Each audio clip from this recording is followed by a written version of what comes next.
Hello and welcome to Frontline Issues and Discussions. Welcome Trajano. Having spoken and given your analysis on Goa, North Goa, can we talk about All India?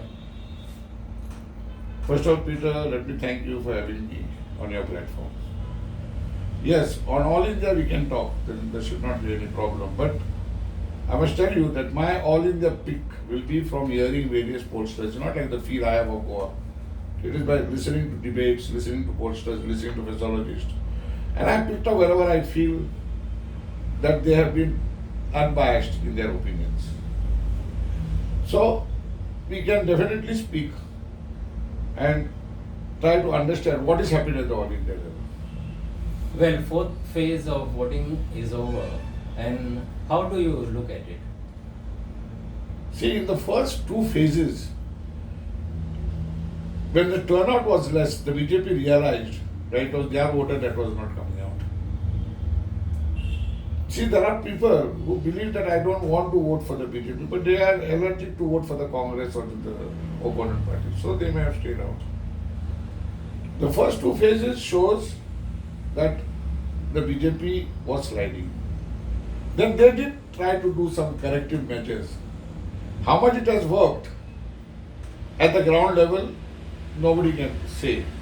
But on the overall, the first four phases that are over, the fifth phase will be somewhere on Monday, coming Monday, 20th. It is very likely, and from the utterances of the Prime Minister and Home Minister at various meetings, they are acted up. Suddenly the Prime Minister says, I don't like to divide between Hindus and Muslims. Somebody goes and talks very. So he is trying to make some corrective actions, not working, it looks to me. And many pollsters also, debates are going on. That they are on this downslide. Now, how do you see South India? See, South India is a very tricky. They put a lot of, if you have to realize that the Prime Minister and the putting a lot of efforts in the South because they knew one thing very well, that in the North they had almost reached the peak. They could not improve on that. They have to struggle to maintain that. They are also aware that there are possibility of slipping there. That started before even the election. Therefore, for the last 6 months, they have been going to Kerala, Tamil Nadu, trying to make inroads there. So, now when you look at the South, it is Andhra, Kerala, Karnataka, Tamil Nadu. Now, in these areas, in last time, this consists of 129 seats, of which the BJP had got 29. Now, out of that 29, 25 was from Karnataka itself, out of the 28 seats that are there. The question is, common sense will tell us that with the Congress government there in Karnataka, it is just not possible for them to repeat the show of 25. On the contrary, after the assembly elections, the promises that were made in their manifesto, the Congress seems to have fulfilled it and people seem to be happy. Secondly, this polarization which the BJP is trying is backfiring. And therefore, out of 25 what they got last time, they are safely going to lose 10. So they will be remaining with 15. In Telangana, they had won 4. I am sure they are struggling, but they are also Telangana, you have got a powerful now chief minister of the Congress. They will be struggling to retain it. If they retain it, it will be a great thing. They could slip by 1 or 2, or they could also add 1, that's all. Andhra, they could gain 1 seat, which was 0, because they have tied up with TDP. So, at the end of the day, out of 29, I believe 15 are going to go, or 15 they will lose, and they may get about another 14 or 15 there, out of the 29.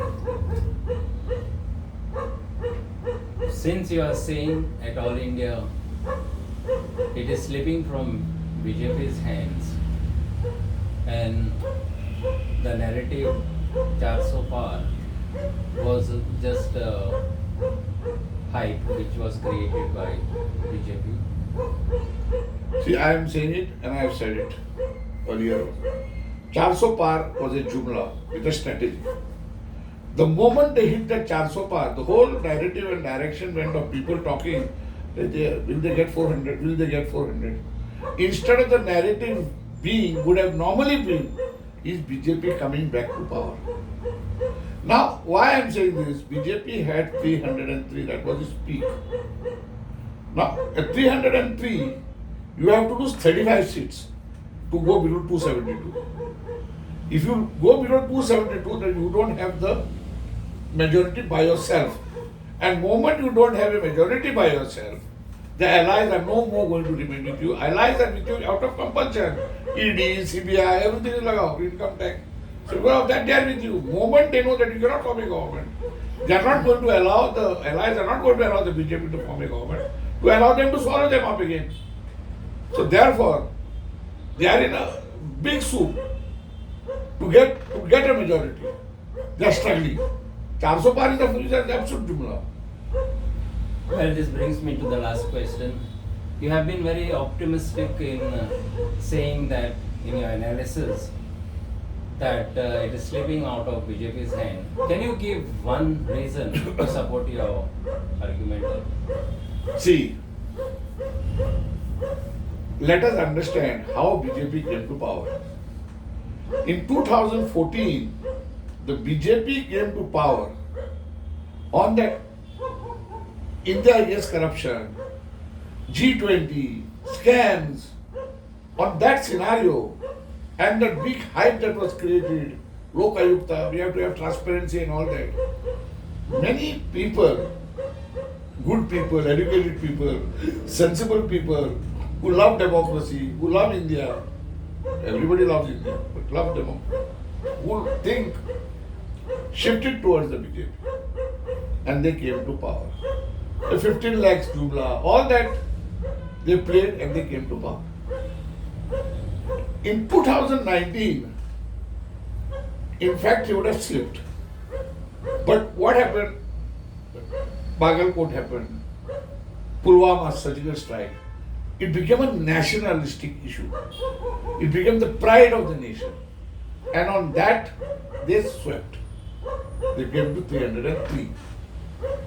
Now the point here is, when they got these two, what I have picked up, these two elections in their hands.